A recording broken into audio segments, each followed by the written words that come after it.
Hola a todos, bienvenidos a un nuevo Deep Dive.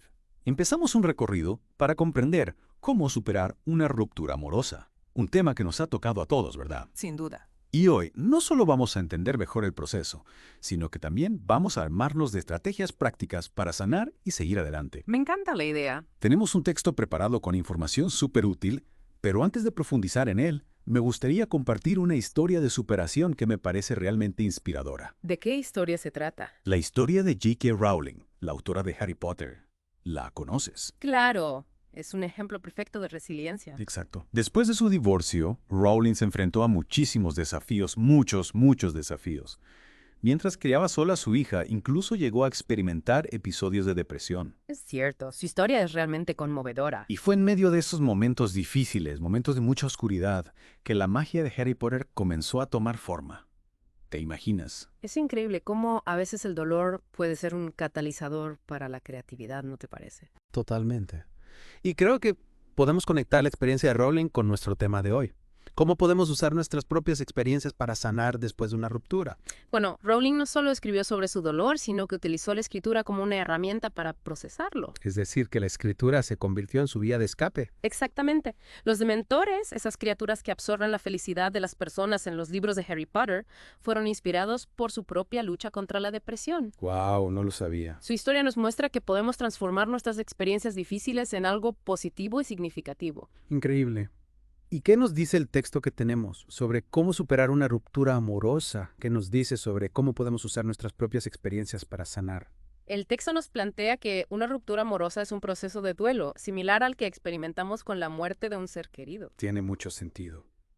Se basa en las etapas del duelo definidas por Elizabeth Kubler-Ross: negación, ira, negociación, depresión y aceptación. Claro, una ruptura implica la pérdida de una relación, de sueños compartidos, de planes. Es natural sentir un profundo dolor. Totalmente. Y al igual que en un duelo por la muerte de un ser querido, en una ruptura amorosa también podemos experimentar estas etapas, aunque no necesariamente en un orden específico. Es decir, que cada persona vive el proceso de forma única. Exacto. Algunas personas pueden pasar más tiempo en una etapa que en otra, y algunas pueden incluso saltar etapas o experimentar varias a la vez. Lo importante es entender que estas etapas son normales. Y que forman parte del proceso de sanación. Precisamente. Entonces, comprender estas etapas puede ayudarnos a superar la ruptura, ¿no? Absolutamente. Reconocer en qué etapa nos encontramos puede ayudarnos a normalizar lo que estamos sintiendo y a dejar de juzgarnos con tanta dureza. Es como darnos permiso para sentir el dolor sin culpa. Exactamente. Si, por ejemplo, nos encontramos en la etapa de negación, en la que nos cuesta aceptar que la relación ha terminado, comprender que esto es normal puede ayudarnos a tener paciencia con nosotros mismos. Y a darnos el tiempo que necesitamos para procesar la situación. Así es. Me parece fundamental porque a veces nos sentimos perdidos en ese torbellino de emociones Es cierto. y no entendemos qué nos está pasando. Y el texto nos da alguna herramienta para lidiar con esas emociones. Claro que sí. Y la primera herramienta, que quizás sea la más importante, es la aceptación. Aceptación. Sí. El texto nos dice que lo primero es aceptar las emociones sin juzgarlas. Es normal sentir tristeza, enojo, alivio, incluso culpa. A veces nos sentimos tentados a ignorar o minimizar esas emociones, ¿verdad? Sí, es muy común. Nos dicen que seamos fuertes o que ya pasará. Pero este texto nos invita a hacer lo contrario, a conectar con nuestro dolor. Exactamente. La idea es darnos permiso para estar tristes, para llorar, para enfadarnos, incluso para sentir alivio o confusión. Resistirse a estas emociones solo prolonga el dolor. La clave está en practicar la autocompasión, en tratarnos con gentileza durante este proceso. Imagina que un amigo está pasando por una ruptura. Le dirías que no tiene derecho a estar triste. Claro que no. ¿Le dirías que se olvide de su ex de inmediato? No, para nada. Seguramente no. Pues con nosotros mismos deberíamos ser igual de comprensivos. Me gusta eso de la autocompasión. Es como si nos diéramos un abrazo a nosotros mismos en lugar de criticarnos por sentirnos mal. ¿Qué otras herramientas nos ofrece el texto? Una vez que hemos aceptado nuestras emociones, el texto propone que nos enfoquemos en redescubrir quiénes somos fuera de la relación. Es decir, volver a conectar con nosotros mismos. Exacto, volver a conectar con nuestros intereses, con nuestra individualidad. Puede ser un momento ideal para retomar antiguos hobbies, conectar con amistades y reflexionar sobre nuestros propios intereses y metas personales. Es como si la ruptura nos diera la oportunidad de redescubrirnos, de reinventarnos. Podríamos decir que es un momento para reconectar con nuestra propia esencia. Exactamente. Y este redescubrimiento no tiene que ser algo drástico. Puede ser algo tan simple como volver a leer nuestros libros favoritos, retomar un deporte que nos apasionaba o incluso dedicar tiempo a la meditación. Me encanta. Y ahora me surge una pregunta. ¿Cómo se relaciona este proceso de redescubrimiento con la historia de J.K. Rowling? ¿Qué podemos aprender de su experiencia? Buena pregunta. Recuerda que Rowling, en medio de su divorcio y sus dificultades económicas, encontró refugio en la escritura. Escribir se convirtió en su forma de procesar sus emociones, de dar sentido a su experiencia. Y de conectar con su propia creatividad. Exacto. Y fíjate, al final, ese proceso de redescubrimiento a través de la escritura no solo le ayudó a sanar, sino que también le llevó a crear una de las sagas literarias más exitosas de la historia. Es una historia increíble. Y creo que nos da una lección muy importante. Que incluso en medio del dolor podemos encontrar la fuerza para reconectar con nosotros mismos y para crear algo nuevo y maravilloso. Sin duda, la historia de J.K. Rowling es un ejemplo de que el dolor puede transformarse en algo positivo. Que la creatividad puede ser una herramienta poderosa para sanar. Totalmente de acuerdo. A veces en medio del dolor de una ruptura nos olvidamos de que tenemos el poder de crear nuestra propia historia. Nos quedamos atrapados en el pasado, repitiendo los mismos pensamientos una y otra vez. Es como si nos pusiéramos una venda en los ojos y no pudiéramos ver más allá del dolor inmediato. Exactamente. Y en ese estado de ceguera emocional, a veces nos aferramos a la idea de que si hubiéramos hecho algo diferente, la relación se había salvado. Es como si buscáramos culpables ya sea en nosotros mismos o en la otra persona. Empezamos a pensar si hubiera dicho esto o si no hubiera hecho aquello. Exactamente.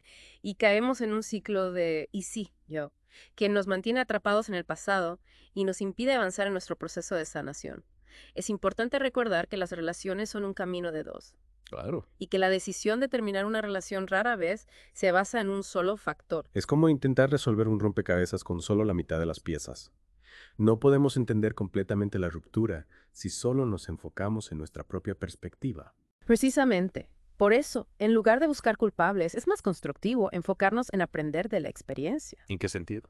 Cada relación, incluso las que terminan, nos enseña algo sobre nosotros mismos, Ya veo. sobre lo que buscamos en una pareja, sobre cómo comunicarnos y cómo gestionar nuestras emociones. Es decir, que cada ruptura, por dolorosa que sea, puede ser una oportunidad para crecer y para prepararnos para relaciones más sanas y felices en el futuro. Así es. Y el texto que estamos explorando nos ofrece algunas herramientas para aprovechar al máximo esta oportunidad de aprendizaje. Una de ellas que ya hemos mencionado es aceptar nuestras emociones sin juzgarlas. Pero hay otras estrategias que también pueden ser muy útiles. Me encantaría conocerlas. ¿Qué otras herramientas nos propone el texto? Bueno, además de la aceptación, otra herramienta fundamental es establecer límites con nuestra expareja. Es un paso difícil, Sí. pero esencial para cerrar ciclos y reducir el apego emocional. Es decir, evitar el contacto para poder avanzar en nuestro proceso de sanación. Pero a veces, cortar el contacto por completo puede parecer imposible, sobre todo si tenemos hijos en común o si compartimos un círculo social. Entiendo. Y no siempre es necesario cortar el contacto de forma radical. La clave está en encontrar un equilibrio que nos permita avanzar sin generar más dolor o confusión. Como por ejemplo, Por ejemplo, si compartimos la custodia de nuestros hijos, podemos limitar la comunicación a temas relacionados con ellos. O si nos encontramos con nuestra expareja en un evento social, podemos ser cordiales sin necesidad de entablar una conversación profunda. Tiene sentido. Lo importante es establecer límites claros que nos permitan proteger nuestro espacio emocional. Exactamente. Y hablando de ayuda, el texto también destaca la importancia de buscar apoyo emocional. Hablar con familiares, amigos o incluso con un terapeuta puede ser liberador. A veces nos da miedo abrirnos a los demás, por vergüenza o por miedo a ser juzgados. Pero compartir nuestro dolor con alguien de confianza puede ayudarnos a procesar lo que estamos sintiendo ¡Claro! y a sentirnos menos solos. Así es. Y es importante recordar que no tenemos que pasar por esto solos. Hay personas que nos quieren y que quieren ayudarnos. Además de la ayuda de nuestros seres queridos, ¿qué otras herramientas nos ofrece el texto? Otra estrategia clave es cuidar de nosotros mismos, tanto física como mentalmente. Dormir bien, comer de forma equilibrada y hacer ejercicio son fundamentales para mantener nuestra estabilidad emocional durante este proceso. Imagina que estás intentando reconstruir una casa después de un terremoto. Si no tienes las herramientas adecuadas ni la energía suficiente, la tarea se vuelve mucho más difícil, ¿verdad? Claro. Es como si nuestro cuerpo y nuestra mente fueran las herramientas que necesitamos para reconstruir nuestra vida después de una ruptura. Exactamente. Y al igual que cuidaríamos de nuestras herramientas de trabajo, debemos cuidar de nuestro cuerpo y nuestra mente para poder afrontar este proceso con la energía y la claridad que necesitamos. Me gusta esa analogía. Y ahora que lo pienso, J.K. Rowling también tuvo que cuidar de sí misma durante su proceso de separación. Así es. Recuerda que ella no solo estaba lidiando con el dolor de su divorcio, sino también con las dificultades económicas de ser madre soltera. Tuvo que encontrar la fuerza para seguir adelante, no solo por ella misma, sino también por su hija. Y lo hizo. Encontró la manera de cuidar de sí misma, tanto física como emocionalmente, y eso le permitió transformar su dolor en arte, en inspiración. Exactamente. Su historia nos recuerda que incluso en las situaciones más difíciles tenemos la capacidad de cuidarnos a nosotros mismos y de encontrar la fuerza para seguir adelante. Y el texto que estamos analizando nos ofrece herramientas concretas para hacerlo. Nos recuerda que no estamos solos en este camino y que tenemos a nuestro alcance recursos que nos pueden ayudar a sanar y a construir una nueva vida. Así es. Y además de las herramientas que ya hemos mencionado, hay una que me gustaría destacar: empatizar la idealización de la relación pasada. Es decir, no quedarnos atrapados en los recuerdos idealizados, en una versión edulcorada de lo que fue. A veces tendemos a recordar solo los momentos buenos y a olvidar los aspectos negativos de la relación. Exactamente. Idealizar la relación pasada solo nos impide ver la realidad y nos dificulta avanzar. Es como si nos pusiéramos unas gafas de color rosa que nos impiden ver la relación tal y como era. Y si nos quitamos esas gafas, podemos empezar a ver la ruptura con mayor claridad y aceptar que a pesar del dolor fue lo mejor para ambos. Precisamente. Una vez que hemos aceptado la ruptura y hemos aprendido la experiencia, podemos empezar a enfocarnos en nosotros mismos. En reconectar con nuestra individualidad. Exacto. En nuestros intereses, en nuestros sueños. Es como si la ruptura nos abriera un camino hacia una nueva versión de nosotros mismos. Puede ser. Una versión más fuerte, más sabia, más auténtica. Exactamente. Y para recorrer ese camino, el texto nos ofrece una serie de estrategias prácticas que ya hemos comenzado a explorar. Hemos hablado de la importancia de la aceptación, establecer límites con nuestra expareja, de buscar apoyo emocional y de cuidarnos física y mentalmente. Pero todavía hay mucho que descubrir. ¿Qué otras herramientas nos esperan en este viaje de sanación y redescubrimiento? Hay una herramienta que me parece especialmente poderosa y que a veces olvidamos en medio del dolor de una ruptura. Se trata de... No te detengas ahí. Cuéntanos más sobre esta herramienta secreta. Con gusto. Pero creo que es un buen momento para hacer una pausa y dejar que nuestros oyentes reflexionen sobre lo que hemos conversado hasta ahora. Bueno, retomando nuestra conversación, la herramienta de la que te hablaba y que considero fundamental para superar una ruptura es la gratitud. Gratitud. Después de una ruptura, a primera vista suena un poco contradictorio, ¿no? Yo sé, puede parecer extraño. Cuando estamos en medio del dolor, es difícil ver más allá de la tristeza y la pérdida. Pero te aseguro que la gratitud puede ser una herramienta muy poderosa para sanar y para avanzar. Explícame un poco más sobre eso. ¿Cómo podemos cultivar la gratitud en medio del dolor? La clave está en cambiar nuestro enfoque. En lugar de concentrarnos en lo que hemos perdido, podemos dirigir nuestra atención a las cosas buenas que todavía tenemos en nuestra vida.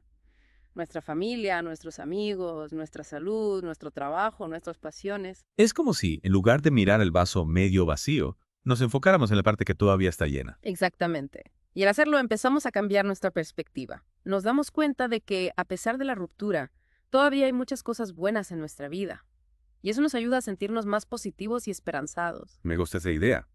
La gratitud puede ser un antídoto contra la tristeza y la desesperanza. Así es. Y además, cultivar la gratitud nos ayuda a recordar que somos personas valiosas, incluso sin una pareja. Nos ayuda a reconocer nuestras propias fortalezas y a apreciar todo lo bueno que tenemos para ofrecer al mundo. Y hablando de fortalezas, ¿recuerdas la historia de J.K. Rowling? Ella también tuvo que recurrir a la gratitud para superar su divorcio y sus dificultades económicas. Claro. En una entrevista, Rowling comentó que, a pesar de las dificultades, se sentía agradecida por tener a su hija a su lado y por la oportunidad de dedicarse a su pasión, la escritura. Esa gratitud le ayudó a mantener la esperanza y a seguir adelante, incluso en los momentos más oscuros. Es un recordatorio de que, incluso en las situaciones más adversas, siempre hay algo por lo que estar agradecidos. Y esa gratitud puede ser la chispa que nos impulsa a crear algo nuevo y maravilloso. Exactamente. Y para terminar, me gustaría conectar esta idea de la gratitud con una frase del texto que me parece fundamental. Dice, este es el momento de fortalecer la relación más importante, la que tienes contigo mismo. Es una frase muy poderosa. A veces, en las relaciones de pareja, nos olvidamos de nosotros mismos, de nuestras propias necesidades y deseos. Y una ruptura puede ser la oportunidad perfecta para reconectar con nosotros mismos, para querernos y para cuidarnos. Así es. Es el momento de recordar quiénes somos, qué nos apasiona, qué nos hace felices. Es el momento de invertir en nuestro propio crecimiento y bienestar. Y al final, la relación más importante que tenemos es la que tenemos con nosotros mismos. Si esa relación es sólida, podemos afrontar cualquier desafío que se nos presente, incluyendo una ruptura amorosa. Totalmente de acuerdo. Y para cerrar nuestro deep dive de hoy, te dejo con una pregunta para reflexionar. ¿Qué aprendizaje te llevas de esta experiencia? ¿Qué te ha enseñado esta ruptura sobre ti mismo, sobre el amor, sobre las relaciones? Es una excelente pregunta para seguir explorando este tema. Y a todos ustedes que nos escuchan les agradecemos por acompañarnos en este viaje de descubrimiento y sanación. Recuerden que no están solos y que siempre hay luz al final del túnel. Hasta la próxima.